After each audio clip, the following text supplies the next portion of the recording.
উত্তরবঙ্গের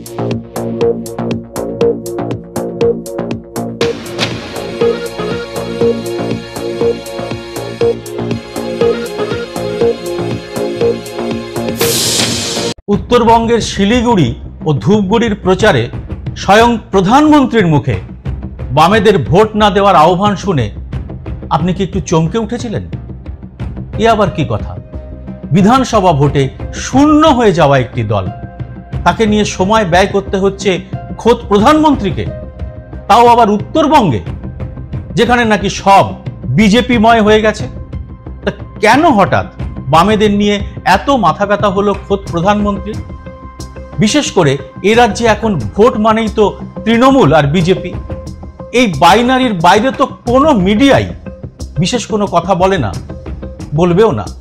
দশকের সাংবাদিকতার অভিজ্ঞতা থেকে জানি, মোদির টেলিপ্রম্পটারে স্ক্রিপ্ট লিখে দেওয়ার রাইটাররা তো নিতান্ত ঝোঁকের বসে এই কাজ করেননি। রীতিমতো রিসার্চ বা আইবির গোপন রিপোর্ট হাতে নিয়েই এইসব বক্তৃতার খসড়া তৈরি করা হয়, খুব পরিকল্পিতভাবে। তাই গদি মিডিয়ায় কার্যত ব্রাত্য হয়ে যাওয়া এই দলটাকে এত গুরুত্ব কেন দিয়ে ফেললেন প্রধানমন্ত্রী? এটা নিয়েই আজ কিছু আলোচনা ও বিশ্লেষণ করব। দেখো দেখো, চোখ খুলে দেখো, আমাদের ভোটেই তৈরি হচ্ছে আন্ডার ওয়াটার মেট্রো। আর আমাদের লাইফ তো শেষ হয়ে গেল বাবা। আমাদের সময় তো আটকে থাকা, ঘোরানো, হয়রানির কালচার ছিল, কিন্তু এখন তোমাদের বড় কিছু করার জন্য একজন বসে আছে। শুধু 10 বছরে স্পিড দেখে নাও। অটল সেতুর থেকে অটল টানেল দেখো, চেনাব ব্রিজ থেকে বগিবিল ব্রিজ দেখে নাও। প্রতিটি ছোট বড় শহরে মেট্রো তৈরি হচ্ছে। আর এত কিছু করার পরেও মোদিজি বলছেন এটা তো শুধুমাত্র ট্রেলার। আমাদের স্বপ্ন পূরণের গ্যারান্টি মোদিজি, আর ওনাকে জেতানোর গ্যারান্টি কার? বাপ বেটা।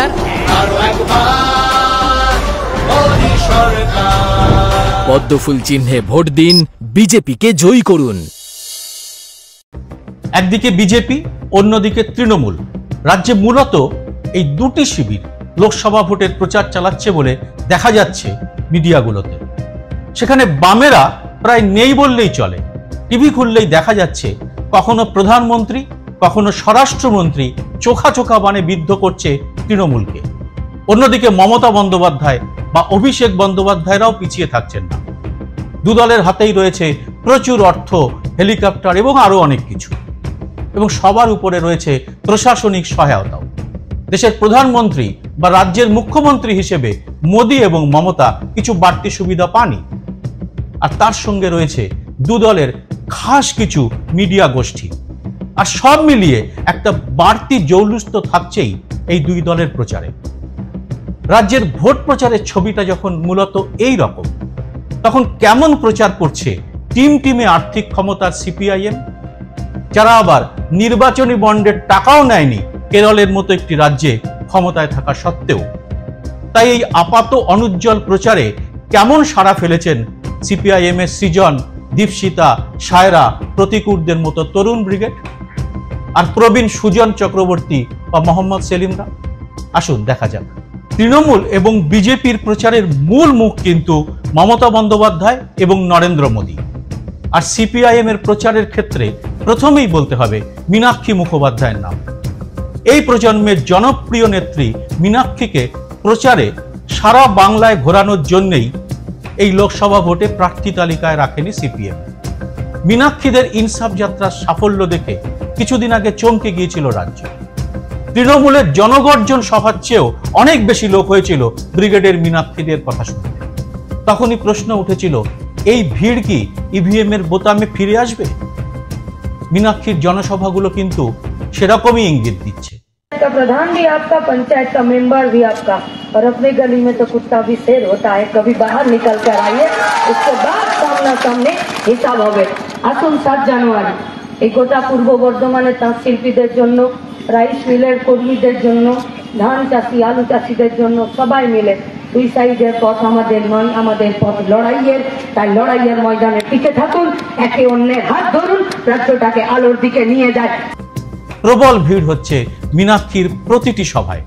তার কথা শুনতে আসছেন বহু মানুষ, বিশেষ করে নতুন প্রজন্মের ছেলেমেয়েরা। গদি মিডিয়ায় বিজেপি তৃণমূলের লড়াই দেখা অভ্যস্ত চোখে এই সভার ভিড় একটু কিন্তু অন্যরকম লাগছে। বিশেষ করে মীনাক্ষী যখন দুর্নীতির বিরুদ্ধে লড়াইয়ের কথা বলছেন, বিজেপি তৃণমূলের সেটিংয়ের কথা তুলছেন, চাকরি মূল্যবৃদ্ধি নিয়ে কথা বলছেন, তখন মানুষ মন দিয়ে শুনছেন। এবার আসবো সিপিআইএম এর প্রার্থী তালিকার দিকে। অন্য দলের সঙ্গে তার কি তফাৎ তা একটু ছুঁয়ে যাওয়া যাক। সিপিআইএম এর তালিকায় জায়গা পেয়েছেন দলের এক ঝাঁক নতুন মুখ, যাদের বয়স মোটামুটি 30 থেকে 40-এর কোঠায়। শুধু বয়স নয়, এদের প্রায় সকলেই রাজনীতির প্রাথমিক পাঠ নিয়েছেন কলেজ বিশ্ববিদ্যালয়ের ছাত্র রাজনীতিতে। কেউ রাজ্যের কোনো না কোনো কলেজ বিশ্ববিদ্যালয়, কেউ বা রাজ্যের বাইরে। একেবারে নিরপেক্ষভাবে বললে এরকম প্রার্থী কিন্তু এবারের ভোটে আর কোনো দলের কাছে নেই। এমনকি সিপিআইএমও এরকম প্রার্থী তালিকা আগে তৈরি করেনি। অন্যদিকে প্রার্থী খুঁজতে এবার তৃণমূল এবং বিজেপিকে নামাতে হয়েছে রাজনীতিতে নামগোত্রহীন টলিপাড়ার তারকাদের কয়েকজনকে, যাদের দু একজনের কাছে তো আবার রাজনীতিটা এমন ধোঁয়াশায় ঢাকা যে উদ্ভট কথাবার্তা বলে নেচে নেচে রিল তুলে তারা নিজেদের প্রায় ভাঁড়ে পরিণত করেছেন। এছাড়া রয়েছে বাংলার সঙ্গে কোনো সম্পর্ক না থাকা ভিন রাজ্যের ক্রিকেটার বা অন্য দল থেকে ভাঙিয়ে নিজের দলে আনা লোক। এক ফুলের বিধায়ক এখন অন্য ফুলের প্রার্থী। দুর্নীতির অভিযোগ ওঠা মানুষরাও আবার টিকিট পেয়েছেন তাদের পুরনো আসনে। আগের টার্মে ঠিক মতো কাজ না করায় এলাকার ক্ষোভ সামলাতে অনেককে আবার সরিয়ে নিয়ে যাওয়া হয়েছে অন্য কেন্দ্রে। আর এদের বিরুদ্ধে কারা প্রার্থী সিপিএম এ? দু একটা উদাহরণ আনা যাক। শ্রীরামপুর কেন্দ্রে তৃণমূলের জবরদস্ত প্রার্থী কল্যাণ বন্দ্যোপাধ্যায়ের বিরুদ্ধে সিপিআইএম এর প্রার্থী দীপশিতা ধর।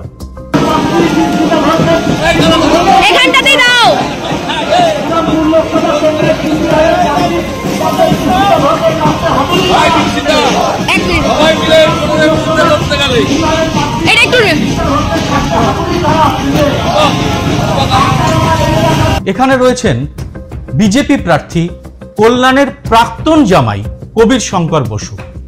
কেন কবির শঙ্কর, যাকে কার্যত এখানের মানুষ প্রায় চেনেনি না? বিজেপির অনেক নেতারই বক্তব্য এখানে তো বিজেপি কার্যত ওয়াকওভার দিয়ে দিয়েছে, আর সেখানেই বিরাট অ্যাডভান্টেজ পাচ্ছেন দীপশিতা। লড়াইটা এখন কল্যাণ বনাম দীপশিতা হয়ে দাঁড়িয়েছে। এই কেন্দ্রের একটা বড় অংশ জুড়ে শিল্পাঞ্চল। রুগ্ন জুট মিল থেকে চিরতরে বন্ধ হয়ে যাওয়া হিন্দমোটর কারখানা কিংবা ডানকুনি শিল্প এলাকা রয়েছে এই কেন্দ্রের মধ্যেই। খেটে খাওয়া মানুষের কথা বলে আর তাদের পাশে থেকে একসময় এই অঞ্চলে ব্যাপক সাড়া পেয়েছিলেন বামেরা। সিপিআইএম এর তরুণ দীপশিতা এখান থেকে প্রচার চালাচ্ছেন বাড়ি বাড়ি পায়ে হেঁটে গিয়ে।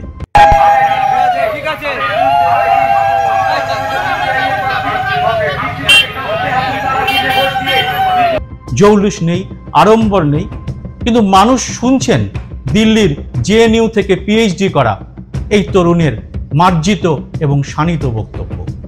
প্রচারে উঠে আসছে বিজেপির ঝুড়ি ঝুড়ি মিথ্যে প্রতিশ্রুতি আর তৃণমূলের একের পর এক দুর্নীতির প্রসঙ্গ। বাম জমানায় দুর্নীতি এবং প্রশাসনের অদক্ষতার অভিযোগ শেষ দিকে বারে বারে উঠলেও তা তৃণমূল সরকারের চেয়ে তুলনায় সত্যিই খারাপ ছিল কিনা সবই নয়, সেই প্রশ্নও তুলছেন সিপিএম প্রার্থী। লোকে দেখছেন তফাৎটা। দীপশিতা তাই সিপিআইএম এর আগামী দিনের তুরুপের তাস হয়ে উঠছেন। অবস্থাটাকে তিনি অনেকটাই ঘুরিয়ে দিতে পারছেন। একই কথা বলা যায় যাদবপুর কেন্দ্রের সিপিআইএম প্রার্থী সৃজন ভট্টাচার্যকে নিয়েও।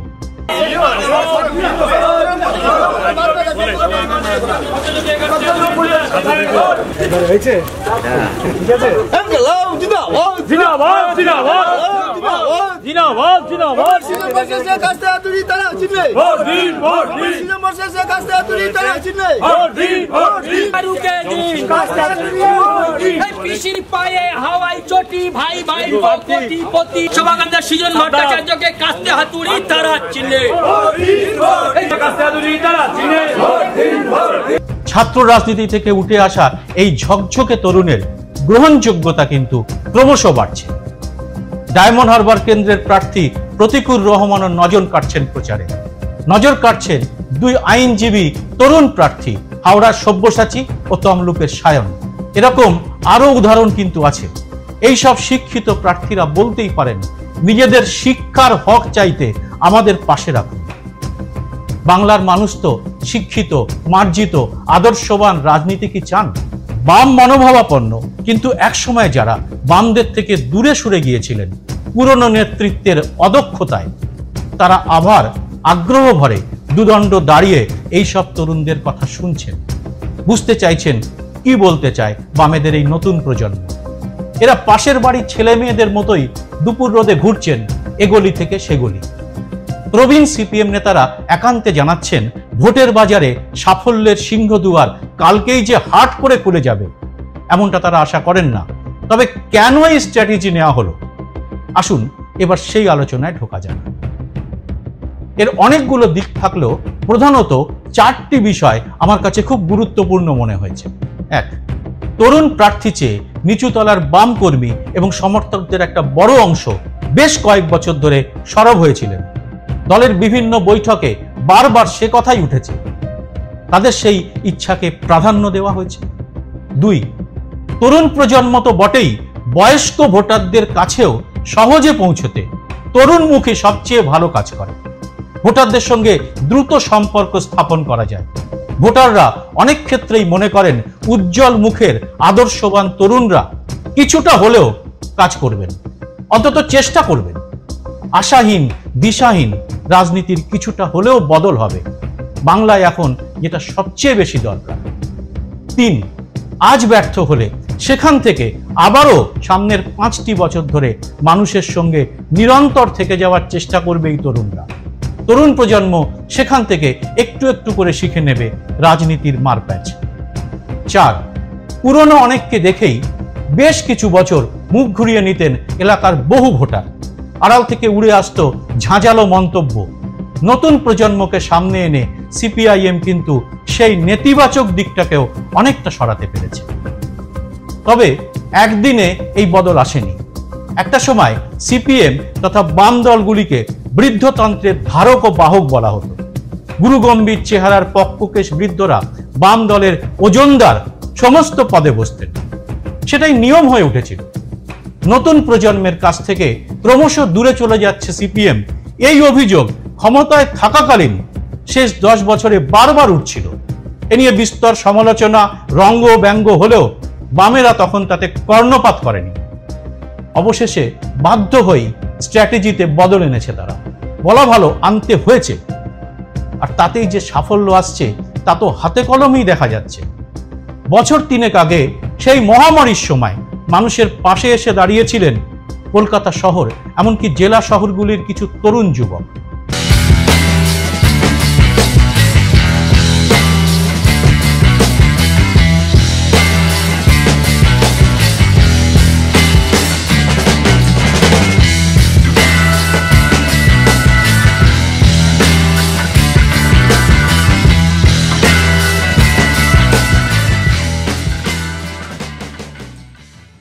দলমত নির্বিশেষে তারা নানাভাবে অসহায় মানুষকে সাহায্য করতেন। সমাজ মাধ্যমে কখন যেন এদের নাম হয়ে গিয়েছিল রেড ভলেন্টিয়ার। এরা ছিলেন সিপিআইএম এর ছাত্র যুব সংগঠনের লোকজন। এই সেবা বহু মানুষের আশীর্বাদ পেয়েছিল। আমরাও মুগ্ধ হয়েছিলাম এদের কাজে। রেড ভলেন্টিয়ারদের কাজের ভিত্তি এবং সেখান থেকে শিক্ষা নিয়ে সিপিএম ভোটের ময়দানে এই নয়া স্ট্র্যাটেজিকে পুরোদস্তুর চালু করলো বলা যায়। আর এটা শুরু। আশা করা যায় আগামী বিধানসভা ভোটে মীনাক্ষীদের নেতৃত্বে বাংলা জুড়ে চালু হবে এই মডেল, যা বাংলা তো বটেই, গোটা দেশের কাছে এক অন্যরকম পরীক্ষার সূচনা হতে পারে। তবে সমস্যাও আছে। বাম থেকে রামের ঘরে রাতারাতি চলে যাওয়া ভোট কি ফিরবে সিপিআইএম এ? আর এর লক্ষণ কিন্তু এবার দেখা যাচ্ছে। গত পঞ্চায়েত নির্বাচনে বামের ভোট বেড়েছে 5 থেকে 12%, আর বিজেপির ভোট কমে 40 থেকে 23% দাঁড়িয়েছে। আর এর কয়েক শতাংশ যদি ফেরাতে পারেন এই তরুণ ব্রিগেড, তাহলে কিন্তু রাজ্যের গোটা 10 আসনের ছবি আচমকা বদলে যেতে পারে। এক লাফে অনেকটাই ভোট শতাংশ বেড়ে যেতে পারে বামেদের। ঠিক যে কারণে বাংলার শিল্পাঞ্চলে, আরবান এলাকায় এবং উত্তরবঙ্গের চা বাগানে বামেদের ভোট বৃদ্ধি পাওয়ার ইঙ্গিত দেখা যাচ্ছে। আর সে কারণেই বিজেপির গড় আলিপুরদুয়ার এবং জলপাইগুড়ি আসনে প্রধানমন্ত্রীকে বলতে হচ্ছে বামেদের ভোট না দেওয়ার কথা। সত্যি কি এমন রিপোর্ট পাচ্ছেন প্রধানমন্ত্রীর নিজস্ব ভোট কুশলীরা? কি মনে করছেন আপনারা? স্বল্প মেয়াদে এবং দীর্ঘ মেয়াদে এই রণকৌশলে সিপিআইএম এর কতটা সাফল্য আসবে? এবারের লোকসভাতে কি চলে আসবে সাফল্য, নাকি অপেক্ষা করতে হবে, রাস্তার লড়াইয়ে থাকতে হবে আরো কিছুদিন? আপনার মতামত জানান কমেন্ট বক্সে। জয় হিন্দ, সত্যমেব জয়তে।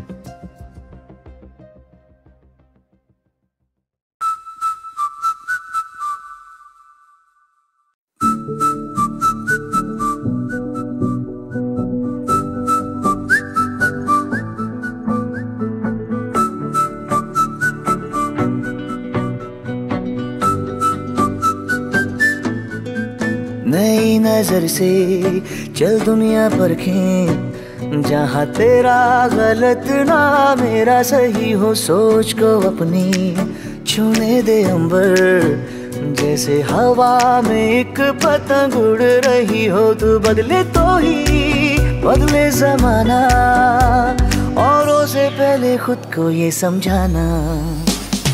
92.7 Big FM, तुम बदल के तो देखो। 92.7 Big FM, तुम बदल के तो देखो। 92.7 Big FM, तुम बदल के तो देखो। 92.7 Big FM, तुम बदल के तो देखो।